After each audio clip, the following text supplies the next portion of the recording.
सिया राम मैं सब जग जानी, करहु प्रणाम जोर जुग पानी। दास राधानंदन आप सभी में अपने श्री सीताराम जी का, श्री राधे गोविंद जी का दर्शन करते हुए आप सभी को प्रणाम करता है।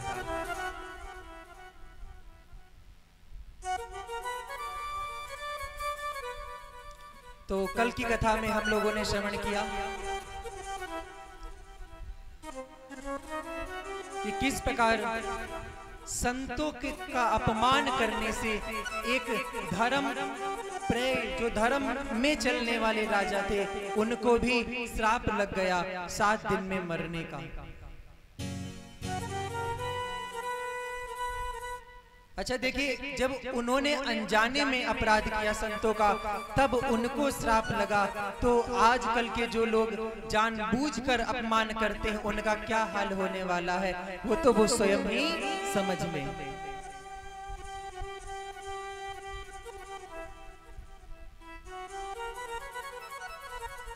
ऐसा कहा जाता है संतों का अपमान करता है वो अपने 7 पीढ़ी का नाश कर देता है, उसका कुल का सर्वनाश हो जाता है जो संतों का अपमान करता है।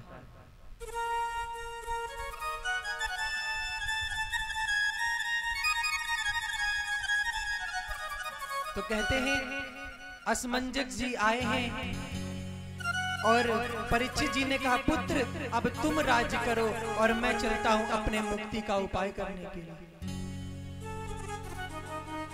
और पिता के ऐसे वचन सुन के बोले नहीं पिताजी आप कहां जा रहे हो। परीक्षित बोले पुत्र मुझसे संत का अपमान हुआ है तो अब मुझे मुक्ति का उपाय करना होगा, तुम मेरी गद्दी को संभालना और तुम किसी संत का अपमान मत करना।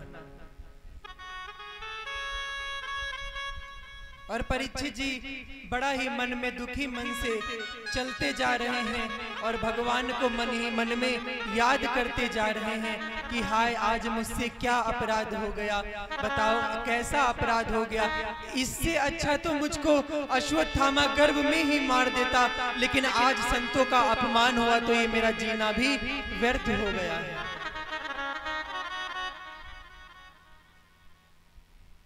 कह रहे हैं आज मेरा जीना बेकार है, इससे बढ़िया तो अश्वत्थामा ने जो ब्रह्मास्त्र चलाया था, काश ठाकुर जी आकर मुझको ना बचाते तो आज ये अपराध मुझसे ना होता।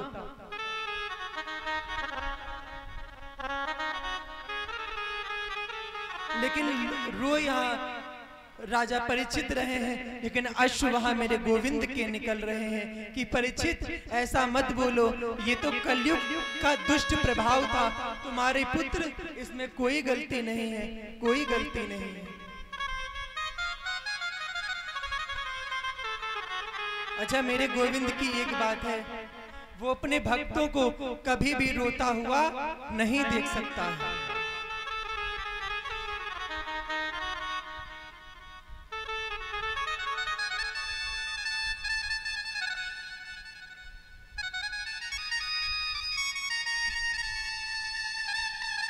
भगवान कहते हैं मेरा मान भले टल जाए पर भक्त का मान न टलने दूंगा मैं। भगवान कभी भक्त का मान नहीं टलने देते हैं। इसलिए जब परीक्षित जी दुखी थे तो वहां जो तपस्या कर रहे थे भगवान का मन में विचार, मन में अंतर ध्यान होकर के भगवान को देख रहे थे। कौन? सुखदेव जी। उनके मन में प्रेरणा करी है जाकर के, हे मेरे सुखदेव जाओ, अब तुमने समाधि बहुत लगा ली, अब जाओ कथा करो। परीक्षित आ रहा है गंगा किनारे, उसको जाकर के कथा का रसपान कराओ, उसके जीवन को तार दो पुत्र, जाओ।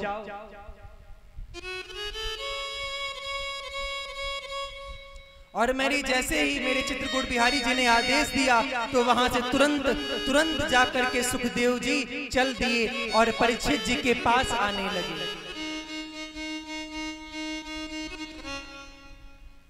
और यहाँ संत लोग कह रहे हैं कि हे परीक्षित तुम ये करो, तुम ये करो, नहीं तुम ये करो। कोई कह रहा है कुछ, कोई 68 तीर्थ बता रहा है, कोई 9 दिन का नवरात्रि बता रहा है, कोई 1 वर्ष का व्रत बता रहा है। कर लो तुम्हारी मुक्ति हो जाएगी।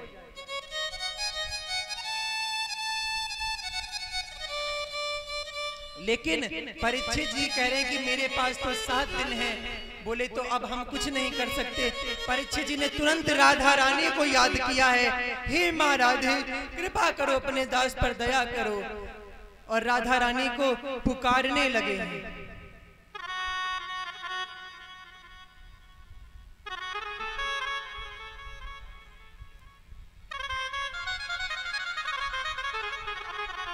अच्छा, मेरी किशोरी जी कितनी करुणामयी है आप जानते हो? कहते हैं ठाकुर जी इतने करुणामयी नहीं हैं जितनी करुणामयी हमारी राधा रानी है। क्योंकि आप जानते ना, जितनी मम्मी माँ जी माता जी जितनी करुणामयी होते ना, उतना पिताजी नहीं होते हैं। जिसको पापा पिताजी मतलब एक पिताजी गौरव, एक अपना अलग ही भाव।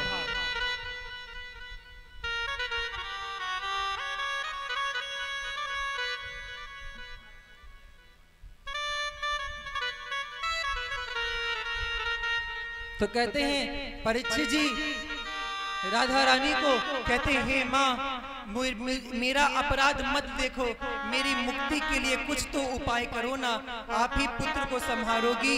हे माँ माना मुझसे अपराध हुआ है, पर मेरा अपराध मत देखो, और कुछ तो ऐसा करो जिससे तुम्हारा दास तर जाए। परीक्षित जी क्या कहते हैं? मेरे गिनियो ना अपराध, लाडली श्री राधे। मेरे गिनियो ना अपराध, लाडली श्री राधे। आइए परीक्षित जी के साथ में हम और आप भी इसी भजन को अपने जीवन को तारने के लिए हम और आप भी बड़ी भाव से गाते हैं।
दास कहता है, माना कि मैं पतित बहुत हूँ, माना कि मैं पतित बहुत हूँ, माना कि मैं पतित बहुत हूँ, माना कि मैं पतित बहुत हूँ, पतित पावन तेरो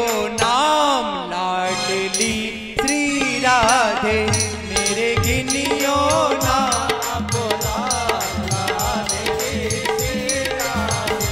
मेरे गिनियो ना अपराध लाडली श्री राधे मेरे गिनियो ना अपराध मेरे गिनियो ना अपराध लाडली श्री राधे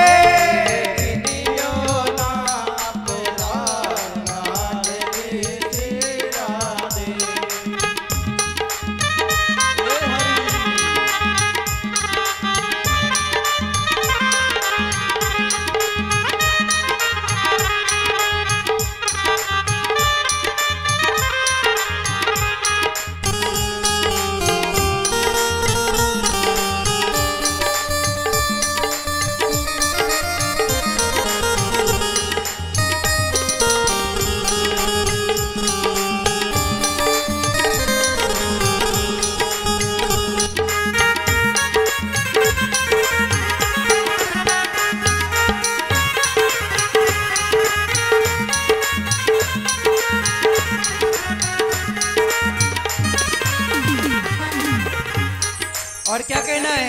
हे माँ मुझ में बड़े अवगुण हैं। हे राधे मुझ में बड़े अवगुण हैं, लेकिन आप मेरे अवगुण मत देखना, नहीं तो आप कृपा नहीं कर पाओ, क्योंकि मैंने पल पल अवगुण किए हैं, मेरे अंदर बहुत पाप हैं। क्या कहता है? जो तुम मेरे अवगुण देखो, जो तुम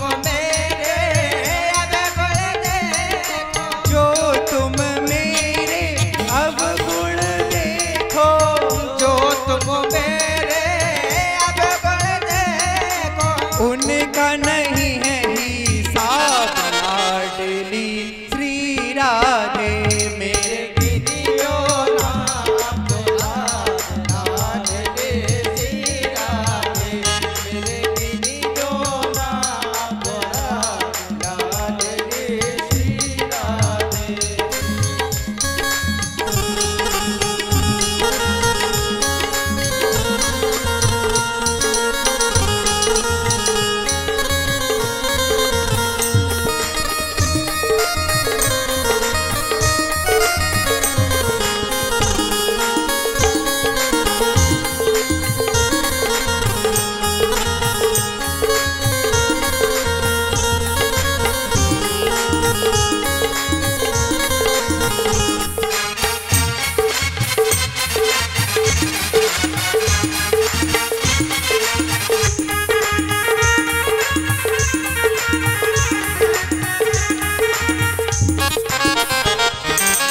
देखिए लोगों का उत्तर है, सबका प्रश्न यही होता है कि वृंदावन के महाराज बाल लंबे क्यों करते हैं।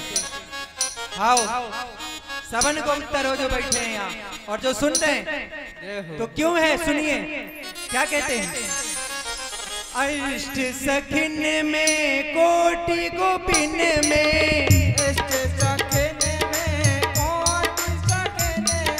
अष्ट सखिन में कोटि गोपिन में, सखिन में कोटि गोपिन में लिखनी जो मेरो नाम लाडली श्री राधे गिनियो ना अपराध लाडली श्री राधे मेरे गिनियो ना अपराध लाडली।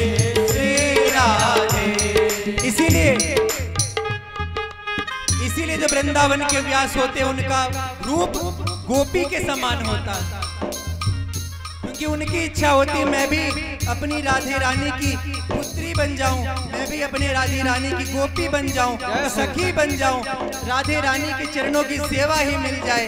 इसलिए गोपी बनने के लिए वो इसी गोपी वेश में सदैव रहते हैं और गाते हैं। अष्ट सखिन में कोटि गोपिन में,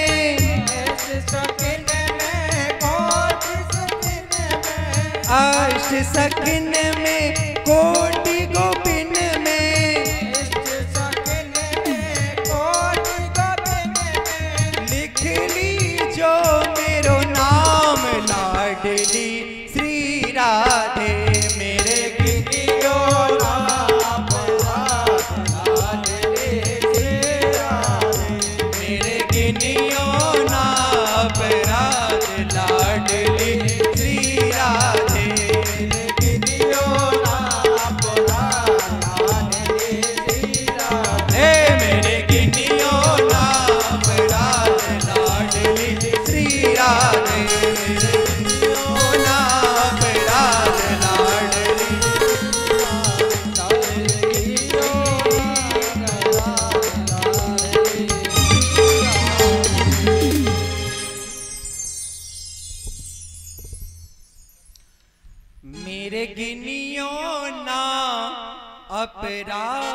बैठेली श्री राधे।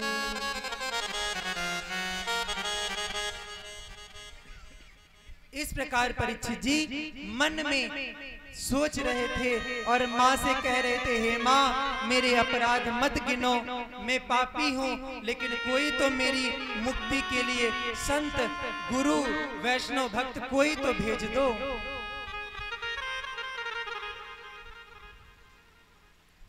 इतना सोच ही रहे थे तो उसी बड़े से पांडाल, बड़ी सी स्थान, उतनी संतों की मंडली से एक 16 वर्ष के बालक आए। क्या कहते हैं? तत्रा भवद भगवान व्यास पुत्र हो यदक्षया गमट मनोपेक्षये अलिक्ष्यो अलिंगो निजलाक्ष पेष्ठे वृद्धक्ष बालर्वधूत वेशे दिगंबरम वक्त्र विकाल केशम प्रलम्ब बाहु सोम प्रभोर्भूयम्।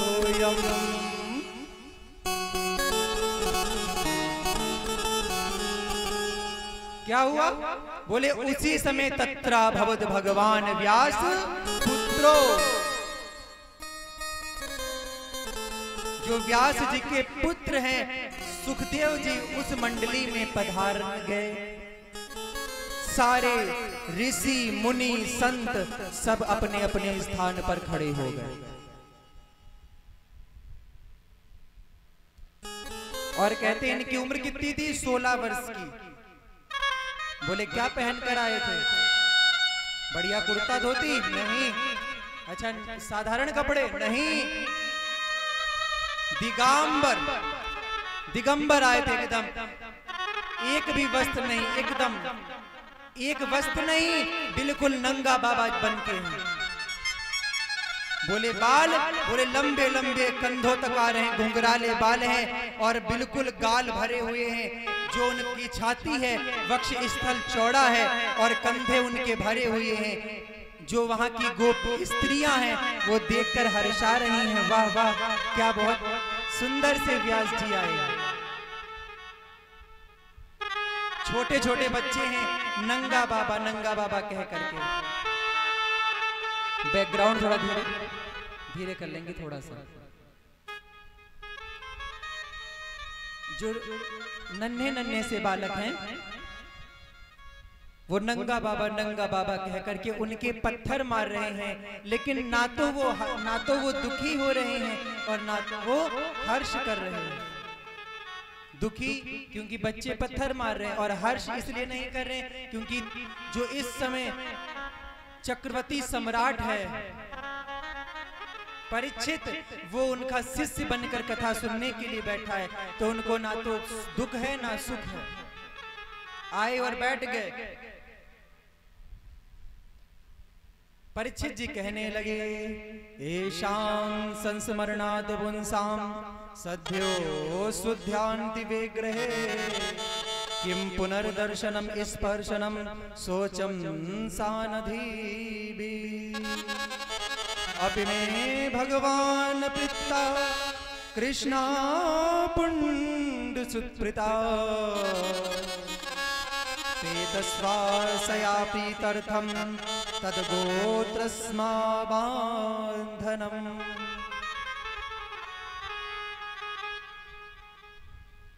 कहने लगे महाराज आप मेरे सामने साक्षात आए हैं, मुझे तो यकीन नहीं हो रहा।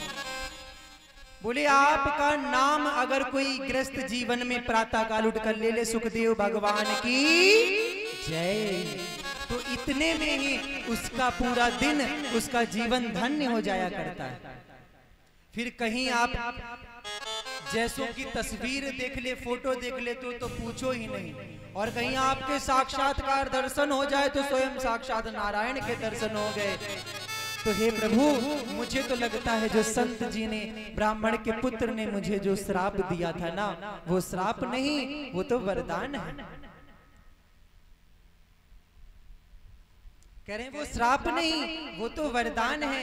जो संत के पुत्र ने मुझे दिया था, क्योंकि आप तो साक्षात्कार आए हैं 88, सभी इतने सारे ऋषि गण आए हुए हैं, कई करोड़ ऋषि वहीं पर थे। कहते हैं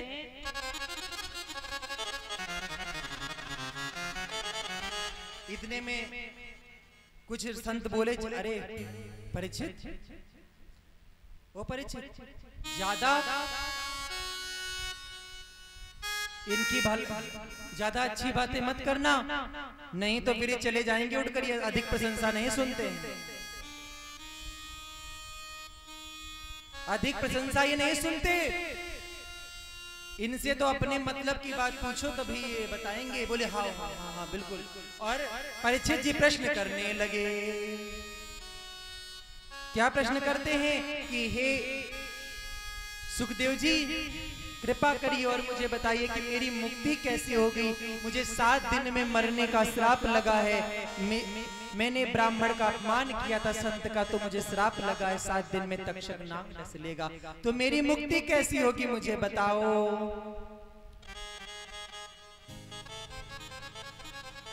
तो कहते हैं जब इतना पूछा है तो सुखदेव जी प्रसन्न होकर कहने लगे। क्या कहते हैं? वर्यानिशते प्रश्न कृतो लोकितं नृपा आत्मविसम्मत पुंसा श्रोतधादिषु या परा।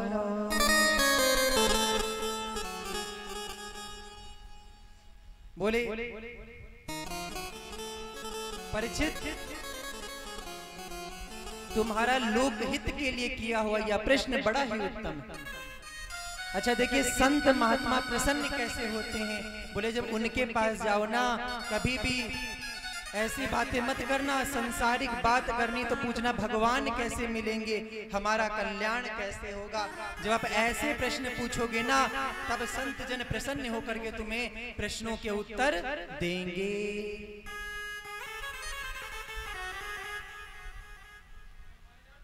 तो कहते हैं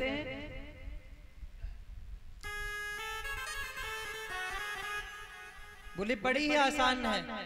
बोले किस प्रकार? बोले मुक्ति तो हो जाएगी, लेकिन जो तुमने प्रश्न पूछा है ना, ऐसा प्रश्न आज तक किसी ने नहीं पूछा।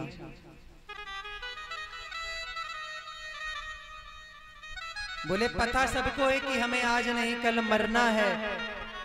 आया है सो जाएगा राजा रंग फकीर, हर कोई बोलता है, हम सब भी बोलते हैं, लेकिन मरना कोई भी नहीं चाहता। बोले गांव में कोई मर गया तो उसकी अर्थी गई तो सब साथ में गए, और वहां जाकर के वहां से आए, कहने भैया जिंदगी का कोई भरोसा नहीं, बताओ अभी इतनी कम उम्र थी 25-30 साल की, कल हमारे साथ बात कर रहा था, आज मर गया, बताओ कुछ कर नहीं पाया, भगवान का नाम नहीं ले पाया। आज से हम लोग तो भगवान का नाम लेंगे।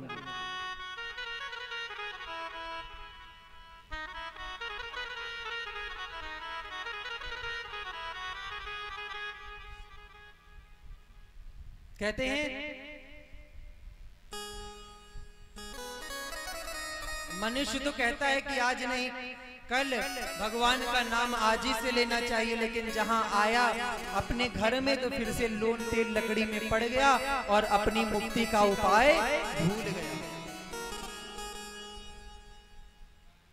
इसलिए कहते हैं कि अपनी मुक्ति का उपाय तो पहले ही कर लेना चाहिए। बोले परीक्षित पता सबको है कि आज नहीं कल मरना है, लेकिन मरना कोई नहीं चाहता। सारी दुनिया किसमें पड़ी है?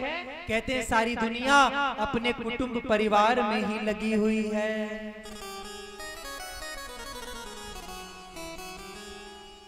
किसमें? परीक्षित जी से कह रहे सुखदेव जी, निद्रया ह्यक्तं नक्तां व्यावेन चैवा वयम्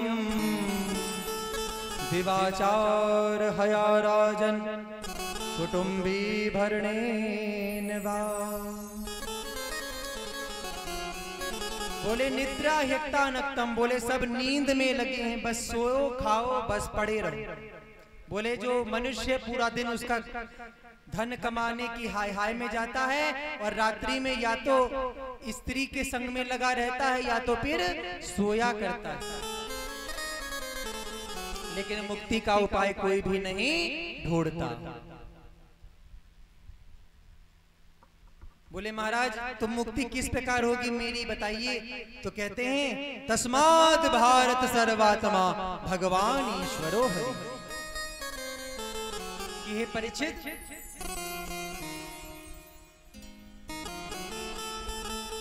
तुम तो भगवान की कथाएं सुनो, केवल मुक्ति के लिए एक भगवान ही हैं जिनकी शरणागत हो जाओ। और शरणागत होकर क्या करो, कहते हैं शरणागत हो जाओ और शरणागत होकर के श्रोतव्या कीर्तितव्यश्च स्मृतव्यश्च छतावे। पहले भगवान की कथाएं सुनो, फिर उनको लोगों से कहो। जब ना कोई सुनाने वाला हो ना कोई सुनने वाला हो तो एकांत में बैठकर उनकी ही कथाओं का स्मरण करो। इसी प्रकार अपना जीवन व्यतीत करो। एक दिन मौत आएगी तो मौत आएगी, उसके सिर पर कदम रख करके तुम भगवान के धाम में पहुंच जाओ।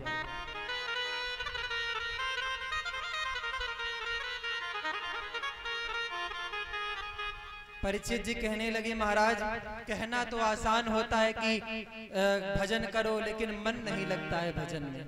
बैठी तो देखो, बैठे तो सब यहाँ पर हैं, लेकिन मन किसी का यहाँ पर नहीं लग रहा है। माताएं लोग बैठी हैं, उनका मन लगता कहाँ है। बोले अरे घर पे रसोई खुली तो नहीं पड़ी होगी, हा? कहीं कुछ बच्चा स्कूल से आया, इसी में प्राय उनका मन लगता है। तो प्रभु मन कैसे लगेगा। बोले अवश्य हम मन के लिए बताते हैं क्या करो। क्या बताया है, जितासनो जित श्वासो जित संगो जितेन्द्रिया स्थूले भगवते रूपे मनः संधारणयो वया।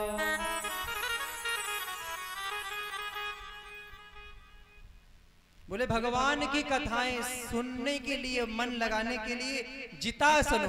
परिचित पहले अपना आसन जीतो, एक आसन पे बैठना सीखो पंथी लगा करके। उसके बाद में रोज थोड़ा प्राणायाम करना चाहिए। चित श्वासों, अपनी श्वासों को जीतो और सभी को प्राणायाम अवश्य प्रातः काल करना चाहिए। इससे हमारा शरीर स्वस्थ रहता है। और जित संगो, अपना संग भी अच्छा रखो। संग कैसा हो, अच्छा। अगर संग बुरा हुआ ना तो फिर आपकी गति भी बुरी होगी। एक तो संग है कि आपने दारू पीने वाले, बियर पीने वाले, सिगरेट पीने वाले का संग कर लिया ना, तो आप कितने भी अच्छे आप में संस्कार क्यों ना हो, आप अवश्य ही उसके एक ना एक दिन वो आपको दारू के ठेके पर ले ही जाएगा। एक ना एक दिन वो आपके हाथ में सिगरेट पकड़ा ही देगा। और एक ना एक दिन अगर वो जुआ खेलने वाला है तो आपके अड्डे पर बैठा ही देगा। लेकिन अगर अच्छे संग वाले का संग किया तो अगर वो रोज सत्संग में जाता है, एक दिन तुम्हें भी कैसे हो ना कैसे हो करके सत्संग के पंडाल में विराजमान कर ही देगा। तो संग अच्छा करो। और जितेंद्रियः, और अपनी इंद्रियों को जीतो। अच्छा देखिए, इंद्रियों में थोड़ा सा ध्यान देंगे। जब भी हम भगवान में लगेंगे तो हमारी इंद्रियां हमें अवश्य परेशान करती हैं। किस प्रकार से परेशान करती हैं? जब हम भगवान के लिए माला जप रहे होते हैं, मन में आता है कुछ ना कुछ विचार आते हैं, अरे बस जल्दी से माला हो जाए, बस अभी बढ़िया आ रहा है, मिठाई आ रही है, मिठाई खाएंगे, ये खाएंगे, वो खाएंगे।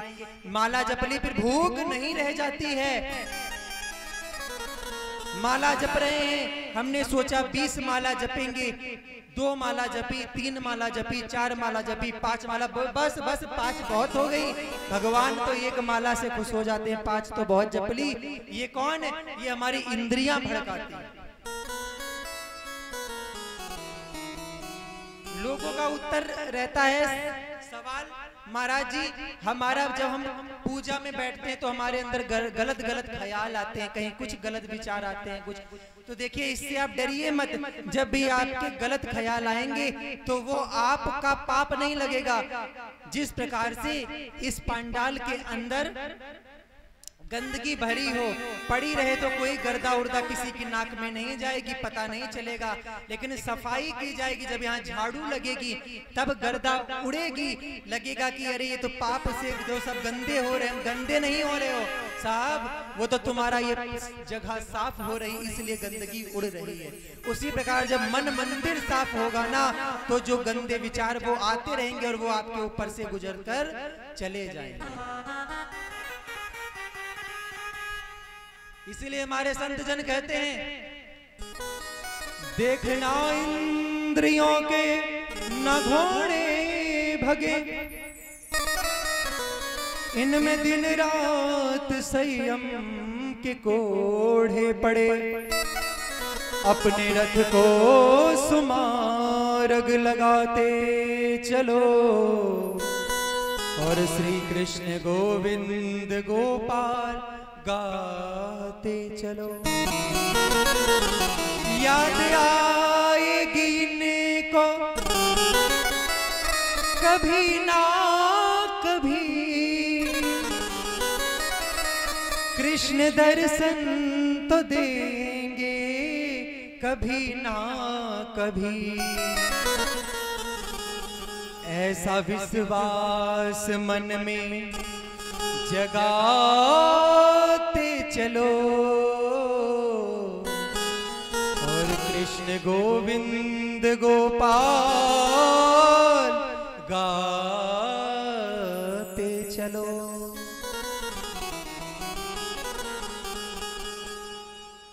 तो बोले इतना अगर आपने कर लिया तो आप अवश्य ही अपने जीवन को सुधार सकते हैं। आसन अच्छा होगा, जब मन लगेगा तभी आप भगवान का चिंतन कर सकते हैं। उसके पश्चात भगवान की विराट स्वरूप का वर्णन किया है।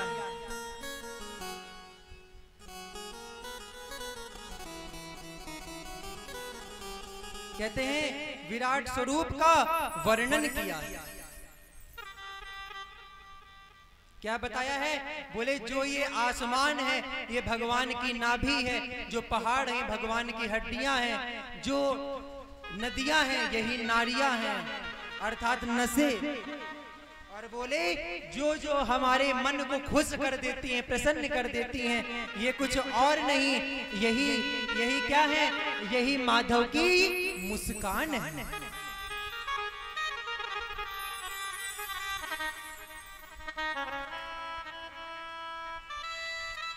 बोले भगवान को जो अपने मन में बसा लेता है, इस पृथ्वी पर भगवान ही है ऐसा समझता है, वही अपने जीवन को कृतार्थ कर लेता है।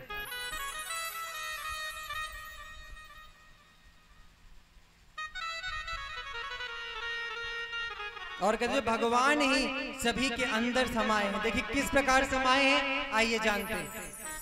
भगवान हम सबके अंदर हैं। कैसे? बोले भगवान 4 भागों में हम सबके अंदर हैं।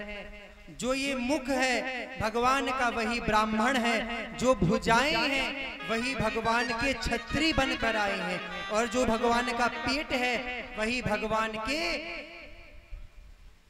वैश्य लोग हैं, और जो चरण है वही हरिजन है।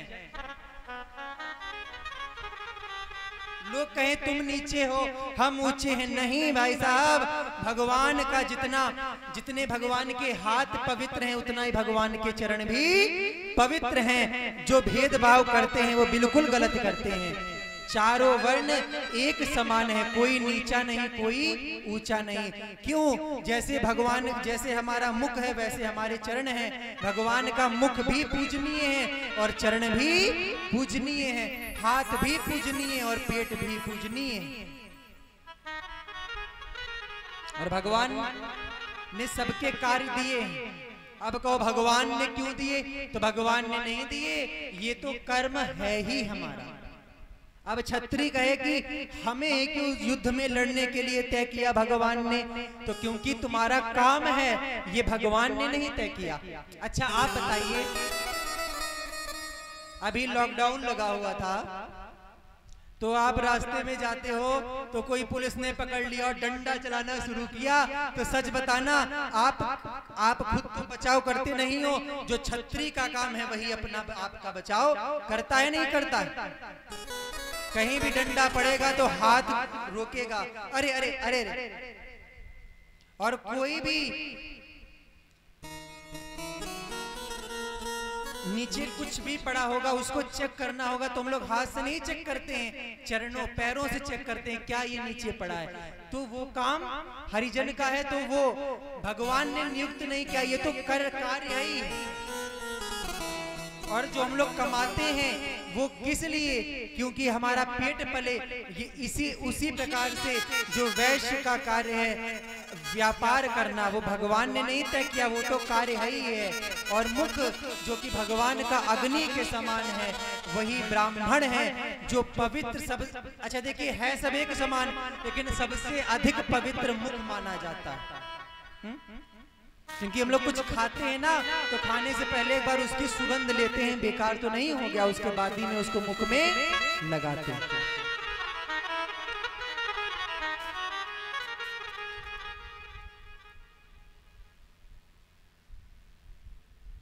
कहते हैं इस प्रकार बड़ा ही सुंदर विराट रूप का वर्णन किया है। फिर बताया है कामना के अनुसार देवता लोग होते हैं। बोले जैसी जिसकी कामना हो वैसे भगवान को भजे। बोले किसी को बुद्धि चाहिए हो तो भगवान शिव की उपासना करे, अच्छी पत्नी चाहिए हो तो माँ पार्वती की उपासना करे, विद्या चाहिए हो तो गणेश सरस्वती माँ की उपासना करे, और अगर धन चाहिए हो कुबेर की उपासना करे, इत्यादि देवता हैं उनकी उपासना करें। लेकिन अंतिम में बताया है अकामः सर्व कामो वा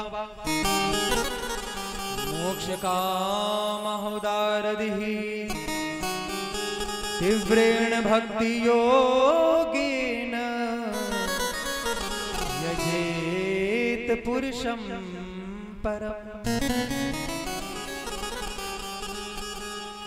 बोले लेकिन जिसकी कोई कामना ना हो वो भगवान श्री कृष्ण को भजे। बोले अरे परीक्षित जी ने कहा मतलब जो सबके देवता हैं उनकी कोई कामना ना हो तब भजे, वैसे किसी काम के नहीं। बोले नहीं नहीं, अकामः सर्व काम, चाहे निष्काम भाव से भजो या चाहे कामना से भजो, लेकिन अगर जो भगवान को भजता है ना उसके सारे कार्य पूरे होते हैं।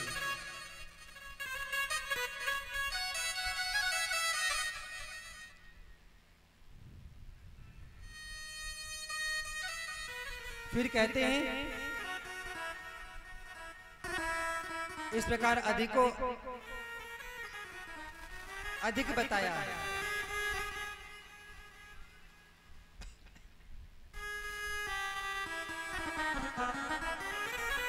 फिर उसके बाद में कहते हैं 12 स्कंद में 10 लक्षण बताए हैं जो भागवत में होने चाहिए। अत्र सर्गो विसर्गश्च स्थान पोषण ऊतयाः मनवान्तरे शानुकथा निरोधो मुक्ति श्रेया। बोले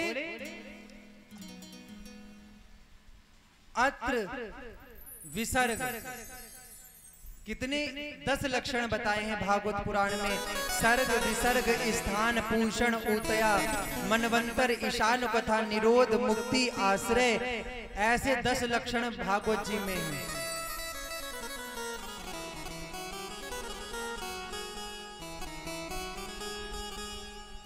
फिर कहते हैं कथा को प्रारंभ किया है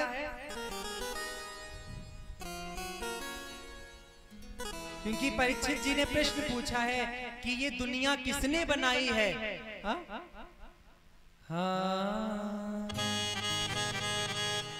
दुनिया बनाने वाले क्या तेरे मन में समाया,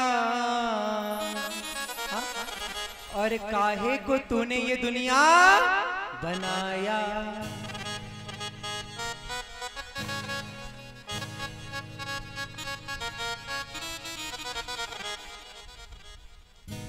कहते हैं जब ऐसा कहा ना, तब सुखदेव जी ने पहले तो मंगलाचरण किया है, भगवान को याद किया है, उसके बाद में बताया है कि इसी प्रश्न को एक बार नारद जी ने पूछा था अपने पिता से, ब्रह्मा जी से, क्यों एक बार तपस्या कर रहे थे तो ब्रह्मा जी के आंखों से आंसू निकले, तो नारद जी ने कहा पिताजी आप रो रहे हो, आप तो जगत के पिता हो। तब ब्रह्मा जी ने उनको बताया नहीं मैं कुछ नहीं हूं, ये तो भगवान ने मुझे सेवा दे रखी। फिर उसके बाद में विदुर जी की कथा आती है।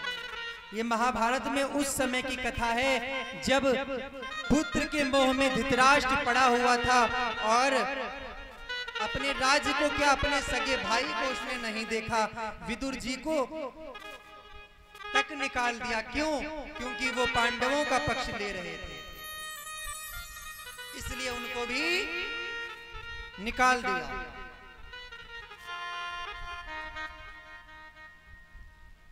जब उनको निकाल दिया तब कहते हैं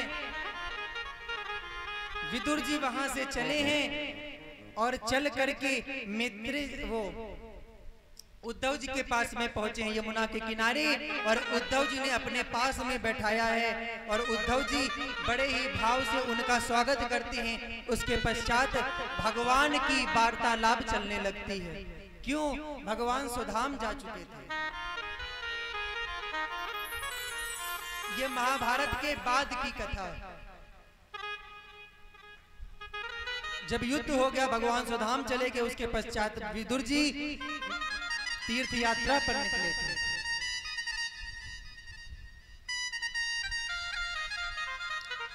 अच्छा, विदुर जी ने धृतराष्ट्र को एक उपदेश दिया था, आइए जानते हैं वो उपदेश क्या दिया था। एक बार विदुर जी धृतराष्ट्र के कक्ष में गए जब पांडव राजा बन गए थे और कौरव मर गए थे, और धृतराष्ट्र से पूछने लगे और भैया क्या हाल है। धृतराष्ट्र बोला विदुर बड़े ही मजे में हूँ, अरे ये लोग तो मेरे इतनी सेवा करते, इतना तो मेरा पुत्र दुर्योधन नहीं करता था, मेरे पैर धोकर पीता, अरे भीम तो मुझे अपने हाथों से भोजन कराया करता। लेकिन विदुर जी ने कहा भैया ये बिल्कुल गलत है। अरे जिन पांडवों को आपने मारना चाहा, भीम को युद्ध के बाद में अपनी भुजाओं से दबाकर मारना चाहा, अब उन्हीं के टुकड़ों पर पल रहे हो, तुम्हें शर्म नहीं आ रही है? अरे अपनी मुक्ति का उपाय करो, ये तो सम्मान करते रहेंगे, अब यहाँ का परला छोड़ो और भाभी और तुम दोनों लोग चलो और नदी के किनारे, गंगा जी के किनारे अपना भजन करके अपने प्राण को त्याग दो। तो विदुर जी का ये उपदेश सुन करके धृतराष्ट्र और गांधारी गई हैं गंगा जी के किनारे, अपने जीवन को भगवान का स्मरण करते हुए त्याग दिया है।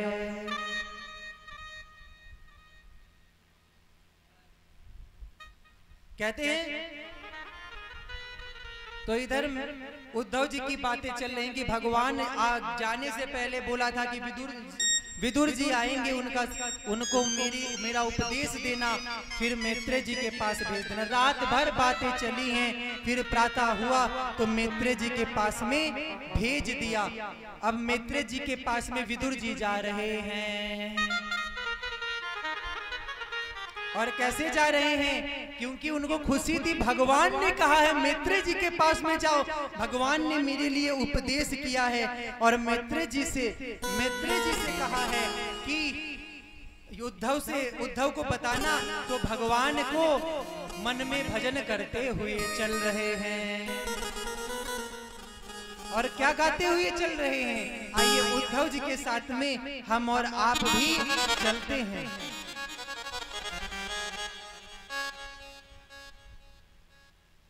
और उद्धव जी चल रहे हैं, कह रहे हैं जहां ले चलोगे वहीं मैं चलूंगा, जहां ले चलोगे वहीं मैं चलूंगा, जहां नाथ रख लोगे वहीं मैं रहूंगा, जहां ले चलोगे वहीं मैं चलूंगा। आइए बड़े ही भाव से गाएंगे।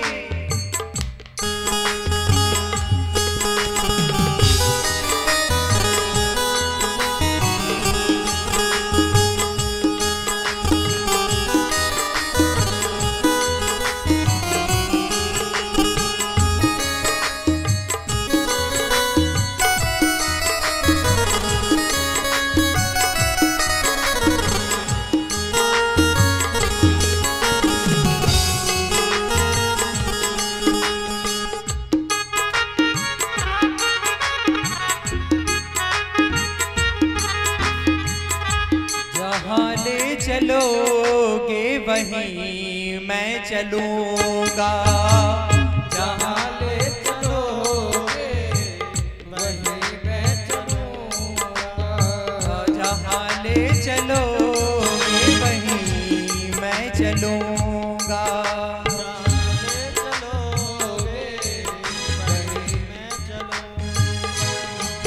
जहाँ नाथ रख लोगे वहीं मैं रहूंगा, जहाँ ले चलोगे वहीं मैं चलूंगा, जहाँ ले चलोगे वहीं मैं चलूंगा, जहाँ ले चलोगे वहीं मैं चलूंगा, जहाँ ले चलोगे वहीं मैं चलूंगा। श्री राधे।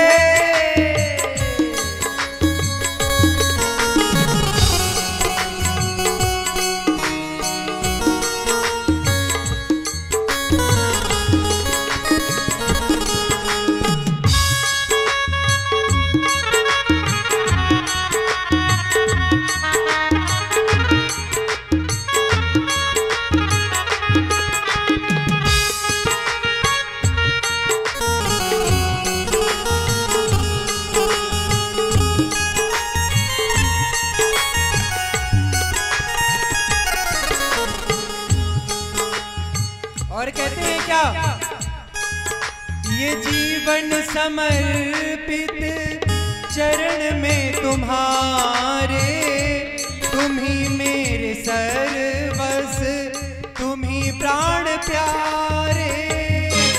ये जीवन समर्पित चरण में तुम्हारे, तुम ही मेरे सर्वस, तुम ही प्राण प्यारे।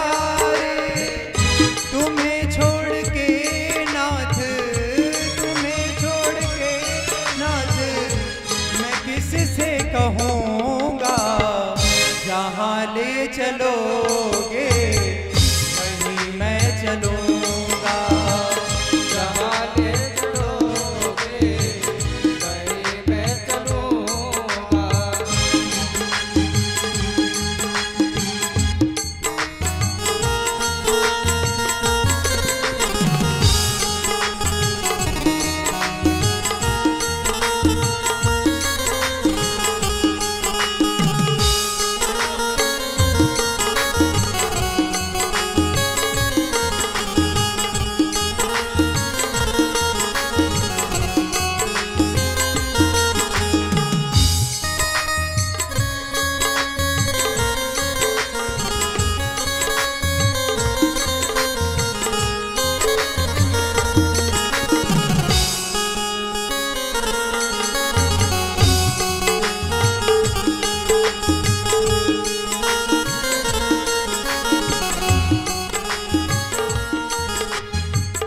और कहते हैं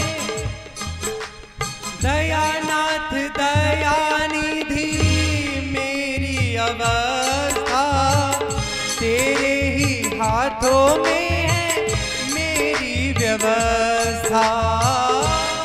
दयानाथ दयानिधि मेरी विवशता तेरे हाथ, अब मेरी सारी व्यवस्था। जो भी कहोगे नाथ, जो भी कहोगे नाथ वही मैं करूँगा। जहाँ ले चलोगे वही मैं चलूँगा। जहाँ ले चलोगे वही मैं चलूँगा। जहाँ ले चलोगे वही मैं चलूँगा। श्री राधे।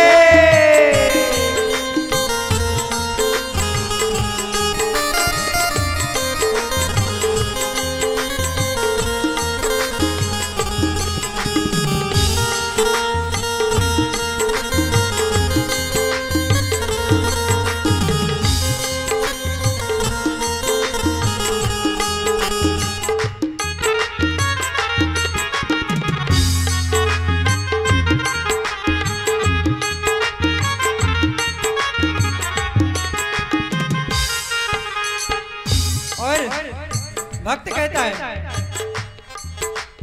तुम्हारे ही दिन है, तुम्हारी ही रातें, कृपानाथ सब है तुम्हारी कृपा से। तुम्हारे ही दिन है, तुम्हारी ही रातें, कृपानाथ सब है तुम्हारी से। कृपानाथ सब है तुम्हारी कृपा से। अच्छा देखिए,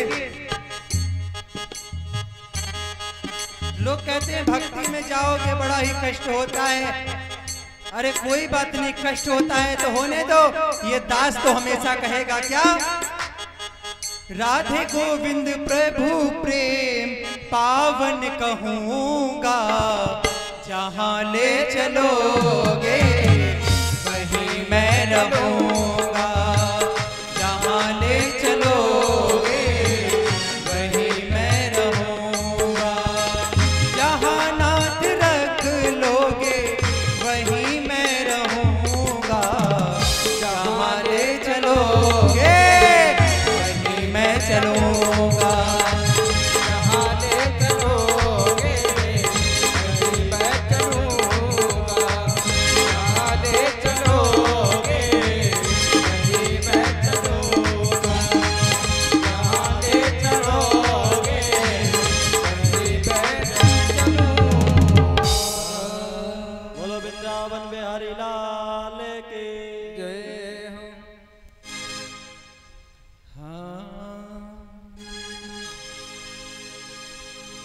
ना कोई इच्छा ना कोई अर्जी, कर लो करा लो चित्रकूट बिहारी जी, जो भी तेरी मर्जी। सहाओगे नाथ जो भी हंस कर सहूँगा। जहाँ ले चलोगे वहीं मैं चलूँगा।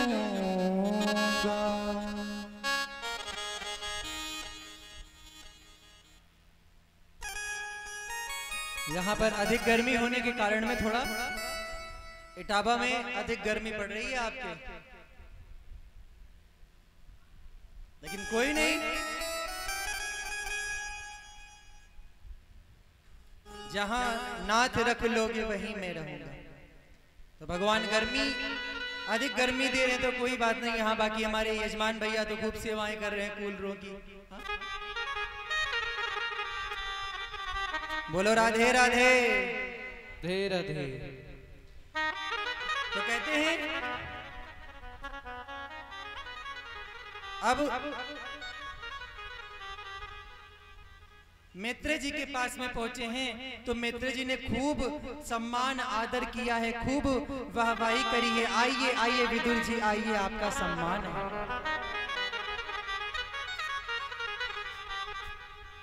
विदुर जी का सम्मान करके बैठाया है। तो विदुर जी ने बड़ा ही सुंदर प्रश्न पूछा है। क्या प्रश्न पूछा है? कहने लगे महाराज, आपने प्रभु का अंतिम समय में संग किया है, आप तो ज्ञानियों में ज्ञानी, विद्वानों में विद्वान हैं।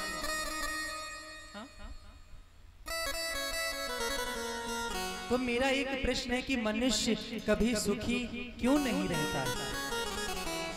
मनुष्य सदैव दुखी ही क्यों रहता है महाराज? इसका उत्तर मुझे चाहिए और इसका उत्तर आप मुझे दीजिए।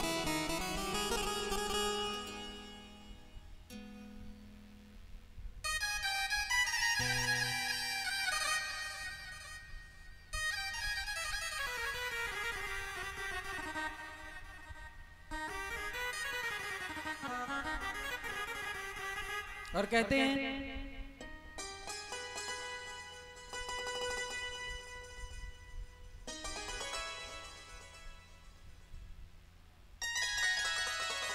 मैत्रेय जी ने बोला, आपका प्रश्न बड़ा ही सुंदर है।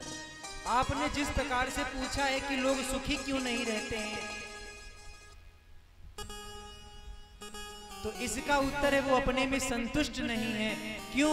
क्योंकि जो लंबा है वो छोटा होना चाहता है, जो छोटा है वो लंबा होना चाहता है, जो पतला है वो चाहता मैं फष्ट पुष्ट मोटा तंदुरुस्त हो जाऊं, जो तंदुरुस्त है वो चाहता मैं थोड़ा पतला हो जाऊं। क्योंकि ये आपने में संतुष्ट नहीं, ये शरीर को ही सब कुछ मान रहे, इसलिए ये दुखी रहते हैं।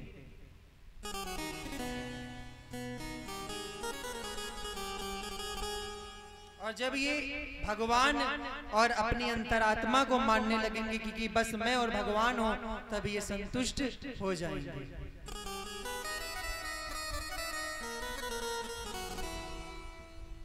कहते हैं मैत्रेय जी ने बड़ा ही सुंदर बताया है कि ब्रह्मा जी ने जब सृष्टि रची थी, तब ब्रह्मा जी के 10 पुत्र मन से उत्पन्न। अच्छा देखिए, ब्रह्मा जी ने सृष्टि कैसे रची? बोले भगवान नारायण की नाभि से कमल, कमल पे ब्रह्मा जी उत्पन्न हुए थे।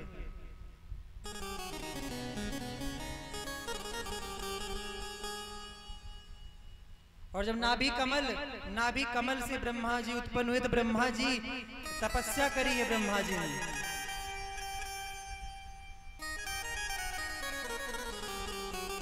ब्रह्मा जी ने तपस्या करी और भगवान ने कहा सृष्टि की रचना करो। सबसे पहले शिव जी को, ब्रह्मा जी और शिव जी और नारायण केवल 3 लोग ही थे। तो पहले शिव जी से कहा आप सृष्टि की रचना करें। शिव जी ने कहा अवश्य। शिव जी ने डाकनी, पिशाचनी, भूत प्रेत सारे के सारे बना दिए। ब्रह्मा जी के पास ही भटकने लगे। ब्रह्मा जी बोले भोले बाबा ये कैसी सृष्टि रची? बोले जैसी रचनी चाहिए थी। बोले अरे राम राम, आप तो अपनी सृष्टि लेकर के कहीं और ही जाओ, यहाँ तो इसका कोई कार्य नहीं। फिर उसके बाद में 4 सनकादिक जी को प्रकट किया। उन्होंने उनसे कहा कि सृष्टि की रचना में सहयोग करो। बोले जगत का आनंद किसमें है? बोले भगवान के भजन में। बोले हम तो भजन करेंगे। बोले जाओ तुम्हें श्राप देता हूँ कि तुम भजन करोगे, ठीक है अब तुम इतने बड़े रहोगे। सनकादिक जी बोले पिताजी मंजूर है, आपका वरदान है ये तो, क्योंकि अगर हम इतने बड़े 5 वर्ष के रहेंगे तो हमारे अंदर काम क्रोध लोभ नहीं आ सकता। फिर कहते हैं ब्रह्मा जी ने नारद को रचा, 10 मानस पुत्रों को रचा, लेकिन फिर भी सृष्टि नहीं रची जा रही थी। तो आदेश हुआ किस प्रकार सृष्टि रचना? बोले स्त्री पुरुष के मैथुनी सृष्टि की रचना करो। तब सर्वप्रथम जोड़ा उन्होंने बनाया है। किसका? सर्वप्रथम जोड़ा उन्होंने मनु और शत्रुपा जी का बनाया।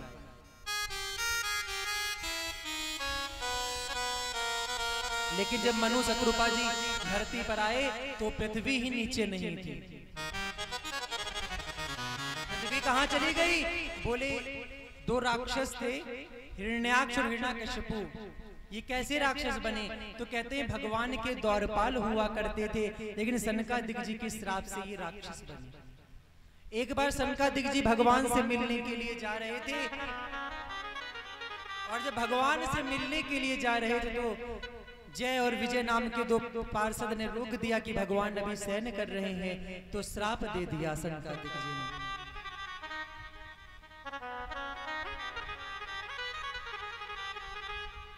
तो दैत्यों की माता दिति, जिनके गर्भ में ये दोनों आए। अच्छा, कैसे आए?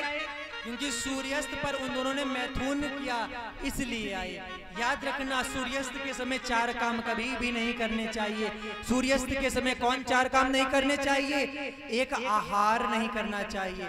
दूसरा, मैथुन नहीं करना चाहिए। तीसरा, निद्रा नहीं करनी चाहिए। चौथा, स्वाध्ययन नहीं करना चाहिए। आहार करने से, भोजन खाकर बीमार हो गए सूर्यास्त के समय। मैथुन करने से सूर्यास्त के समय आतंकवादी बच्चे पैदा होंगे, राक्षस बच्चे पैदा होंगे। निद्रा करने से दरिद्रता आती है, और अध्ययन पढ़ाई करने से पढ़ा हुआ बच्चा जो पढ़ता है वो उस प्रातः तक भूल जाया करता है। इसलिए 4 काम कभी भी नहीं करना चाहिए।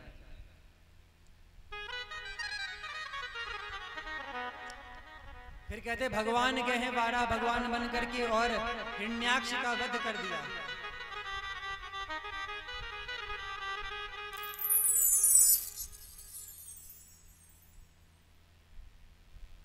फिर उसके बाद में कहते हैं मनु और शत्रुपा जी ने पहले भजन किया है, उसके बाद में संतान उत्पन्न करी, तो संतान उत्पन्न हुई है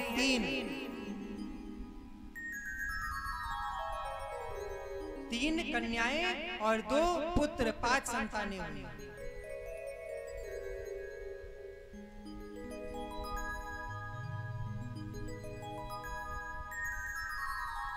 तीन संतानों के नाम, 3 पुत्रियां हैं, आकुति, देवहूति, प्रसूति।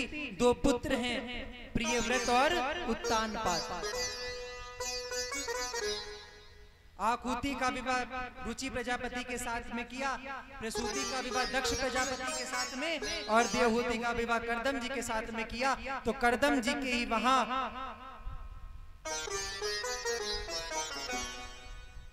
भगवान कपिल देव आए।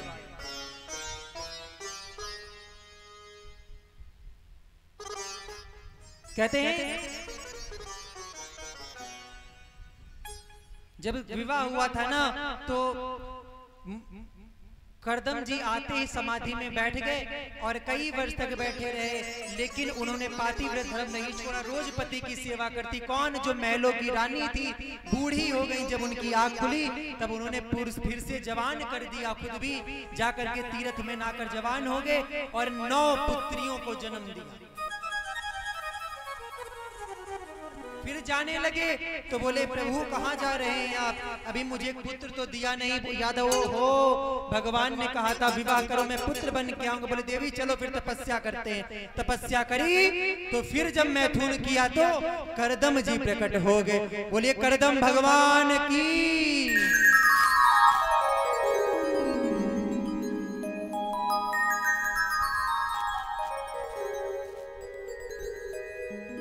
तो जब वहां कपिल देव जी प्रकट हुए हैं, सब जयकारा लगाने लगे, कपिल देव भगवान की जय, कर्दम जी महाराज की जय हो।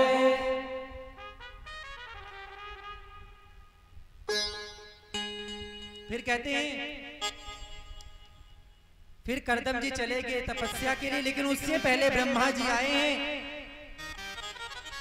तो ब्रह्मा जी ने आए अपने 9 पुत्रों को भी लाए और 9 पुत्रियों के संग विवाह कर दिया और नारद जी को संग ले गए। और उसके बाद में कपिल देव से एक बार उनकी माता ने प्रश्न किया है कि पुत्र मेरा मन क्यों नहीं लगता है ईश्वर में, मेरा मन अब भी भटकता है भोगों में। तब कपिल देव जी ने बड़ा ही सुंदर व्यवहार बताया है कि माँ आप तो मन लगाने के लिए सच्चे संत का संग करो। बोले सच्चा संत कैसा होता है?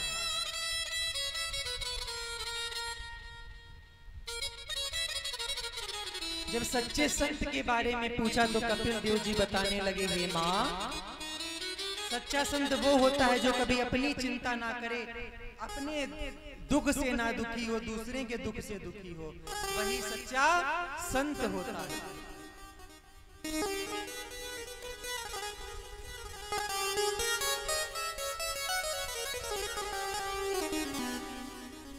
तो देखिए संत कौन? जो दूसरे के दुख से दुखी हो।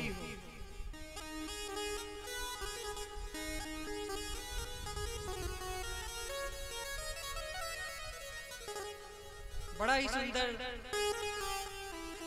ज्ञान दिया है कपिल देव जी ने। फिर माता नदी बनकर बह गई और कपिल देव जी माँ का आचमन किए और गंगा सागर चले गए। इसीलिए कहा जाता है सारे तीर्थ बार बार, गंगा सागर एक बार।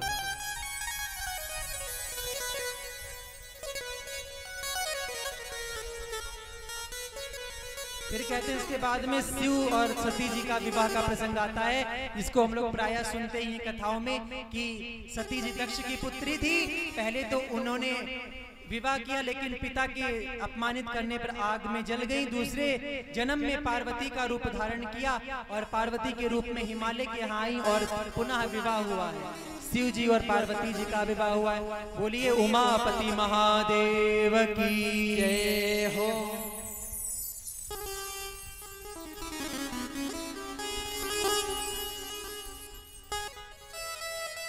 उसके बाद में ध्रुव जी की कथा आती है। ध्रुव जी के पिता का नाम था उत्तानपाद। इनकी दो पत्नी थी, सुनीति और सुरुचि। सुनीति और सुरुचि दो पत्नी थी और दोनों पत्नी के एक एक बालक था। सुनीति के ध्रुव और सुरुचि के उत्तम नाम का बालक था।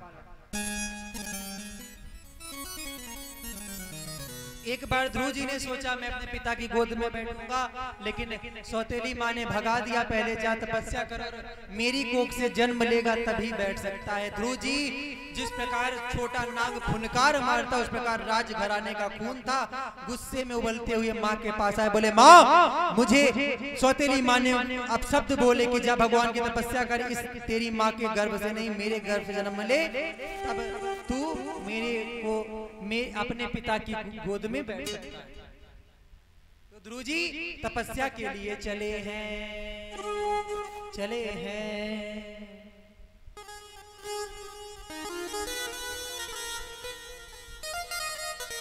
जब चले तो रास्ते में उनको नारद जी मिले हैं, और जब नारद जी मिले हैं ना मेरी माँ, तो कहा जाता है करता कछु ना कर सके हो, गुरु किए से हो, और 7 लोक 9 खंड में गुरु से बड़ा न कोई।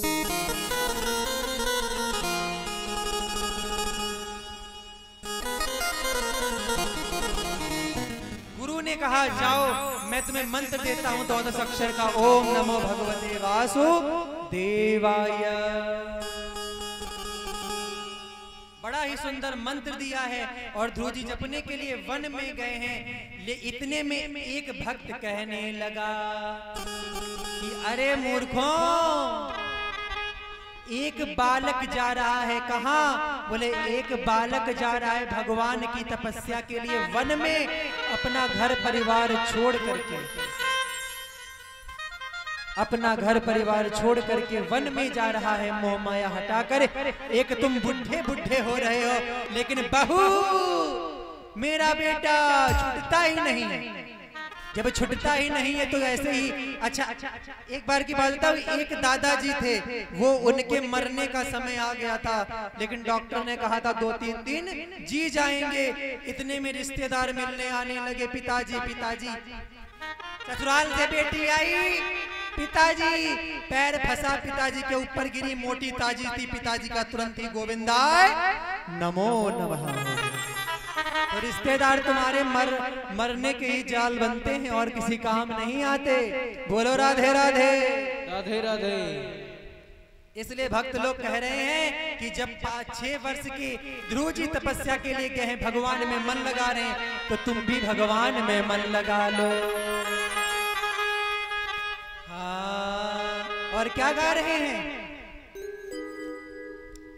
ना राम नाम लीनो ना कृष्ण नाम लीनो, तूने भरी जवानी में तू डूब के मर जा रे चुल्लू भर पानी में। आइए बड़ी मस्ती के साथ में गाएंगे, दोनों हाथ की तालियों के साथ में।